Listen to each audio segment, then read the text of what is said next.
Clip number 733. اس clip میں آپ قرآن پاک کی سورہ کہف کی آیت نمبر 2 سے لے کر 6 تک کی تلاوت، ترجمہ اور تفسیر قرآن صراط الجنان سماعت فرمائیں گے. بسم اللہ الرحمن الرحیم. ترجمہ: اللہ کے نام سے شروع جو نہایت مہربان رحمت والا ہے.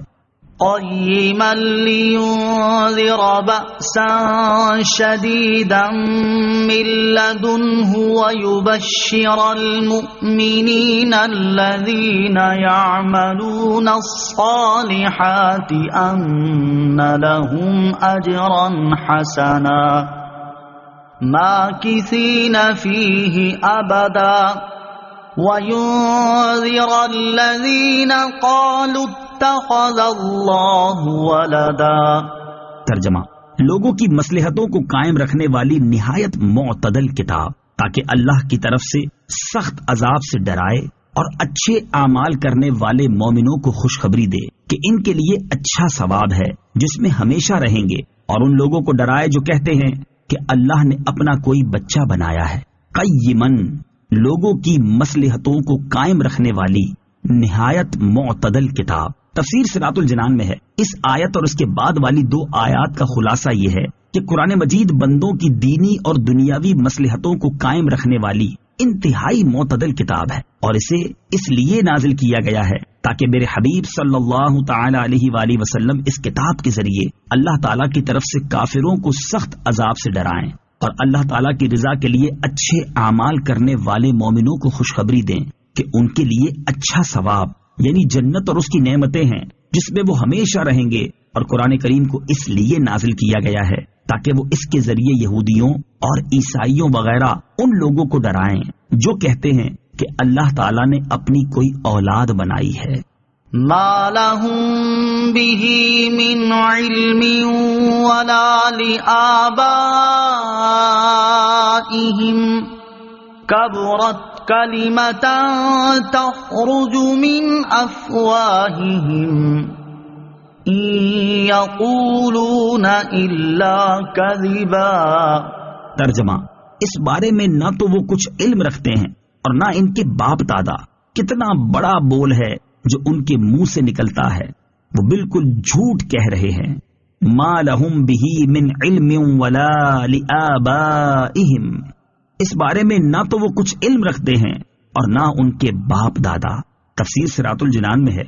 ارشاد فرمایا کہ اللہ تعالیٰ نے اپنا کوئی بچہ بنایا ہے، اس بارے میں نہ تو وہ کچھ علم رکھتے ہیں اور نہ ان کے باپ دادا جن کی وہ اس عقیدے میں پیروی کر رہے ہیں. یعنی علم اس بات کا تقاضا ہی نہیں کرتا کہ اللہ تعالیٰ اپنی کوئی اولاد بنائے، کیونکہ اللہ تعالیٰ کے لیے بچے کا ہونا فی نفس ہی محال ہے، اور انہوں نے یہ بات ان چیزوں میں غور و فکر کے بغیر محض جہالت کی وجہ سے کہی ہے جو اللہ تعالیٰ کے لیے ہو سکتی ہیں، اور جو اللہ تعالیٰ کے لیے محال ہیں.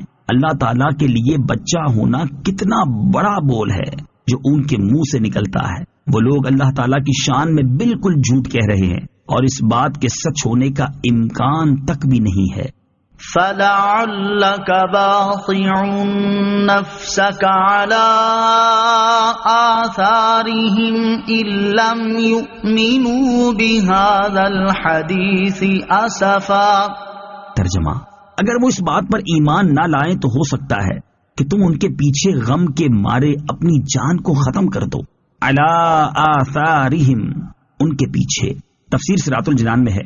نبی کریم صلی اللہ تعالی علیہ وآلہ وسلم چونکہ کفار کے ایمان نہ لانے پر نہایت رنجیدہ رہتے تھے اور اس کے لیے بہت زیادہ کوشش کرتے تھے.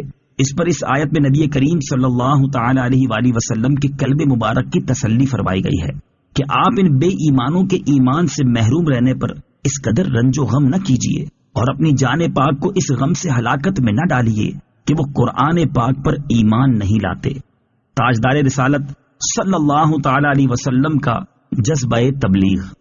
اس طرح کی آیات سے نبی کریم صلی اللہ تعالی علیہ وآلہ وسلم کے جذبہ تبلیغ امت پر رحمت و شفقت کی انتہا اور رسالت کے حقوق کو انتہائی اعلیٰ طریقے سے ادا کرنے کا بھی پتہ چلتا ہے کہ وہ لوگ جن کا حضور پر نور صلی اللہ تعالی علیہ وآلہ وسلم کے ساتھ طرز عمل یہ تھا کہ وہ آپ صلی اللہ تعالی علیہ وآلہ وسلم کو کاہن، ساحر، شاعر مجنون کہتے، آپ صلی اللہ تعالی علیہ وآلہ وسلم کے پیچھے شریر لڑکوں کے غول لگا دیتے جو پھبتیاں کستے، گالیاں دیتے، اور یہ دیوانہ ہے کا شور مچا کر پتھر پھینکتے، راستوں میں کانٹے بچھاتے، جس میں مبارک پر نجاست ڈالتے، دھکے دیتے، مقدس اور نازک گردن میں چادر کا پھندا ڈال کر گلا گھونٹنے کی کوشش کرتے۔ نیز رحمت عالم صلی اللہ تعالی علیہ وآلہ وسلم کے ساتھ ساتھ غریب مسلمانوں پر بھی ظلم و ستم کے پہاڑ توڑتے، صحرائے عرب کی تیز دھوپ میں تنور کی طرح گرم ریت کے ذروں پر مسلمانوں کو پیٹھ کے بل لٹا کر ان کے سینوں پر بھاری پتھر رکھ دیتے، لوہے کو آگ میں گرم کر کے ان سے مسلمانوں کے جسموں کو داغتے۔ ان کے ساتھ رحمت للعالمین صلی اللہ تعالی علیہ وآلہ وسلم کا طرز عمل کیا ہے کہ آپ صلی اللہ تعالی علیہ وآلہ وسلم ان کے ایمان نہ لانے کی وجہ سے اس قدر غمزدہ ہو رہے ہیں، جس سے آپ صلی اللہ تعالی علیہ وآلہ وسلم کی جان چلی جانے کا خطرہ ہے۔